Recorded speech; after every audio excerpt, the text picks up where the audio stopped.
Welcome to the Real Estate Espresso Podcast, your morning shot of what's new in the world of real estate investing. I'm your host, Victor Menashe. On today's show, we're talking about what happens when your local bureaucrats make a mistake.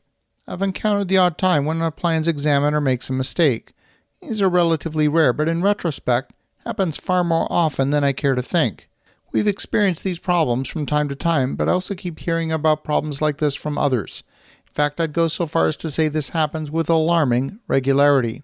In the case of one of my consulting clients, the fire marshal stamped a set of drawings and returned them as having been approved when in fact, the plans had never been examined at all.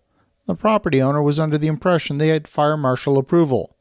About a month later, the building department admitted the fire marshal had indeed made a mistake and stamped the wrong drawings. These plans had never been looked at. Not only that, the fire marshal demanded a number of changes that would be required to the plans in order to comply with the building code.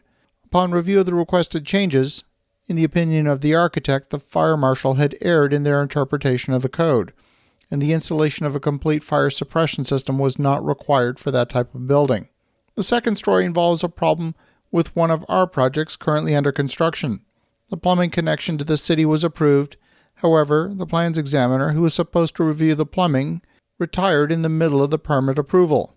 The plumbing drawing was given a rubber stamp, but never actually reviewed. The chosen water meter was inappropriate for the size of project and would not have given an accurate reading. Naturally, the building department was very apologetic. It was a mistake that should have never happened, but nevertheless the problem needed to be fixed. As a result, the metering had to be redesigned with the added on-site cost of $18,000. The problem was only discovered in the field by the building inspector during the plumbing inspection.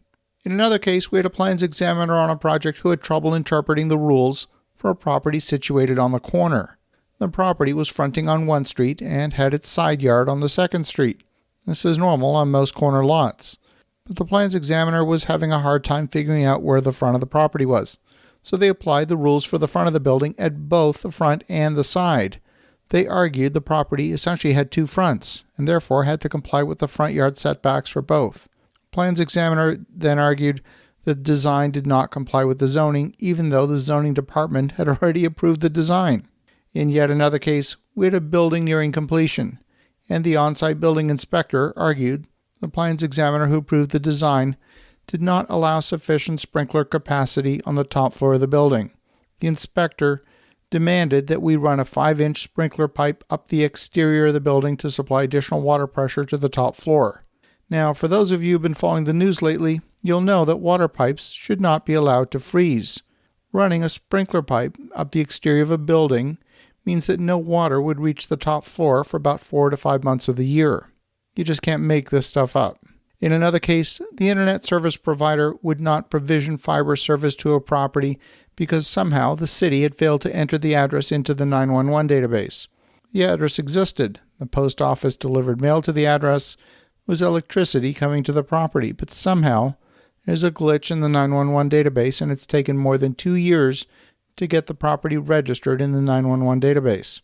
In another case, the city had sold us a property with a deed restriction to build multi-unit affordable housing on the property. Then, the city changed the zoning in the area to single-family homes, and when the building application was submitted, the application was denied because it no longer complied with the zoning. But the city is the one who attached the deed restriction to the property as a condition of sale to begin with. When we asked how to resolve this paradoxical problem, the city suggested we go to the Zoning Board of Appeals and list the deed restriction as a hardship in order to qualify for the zoning variance.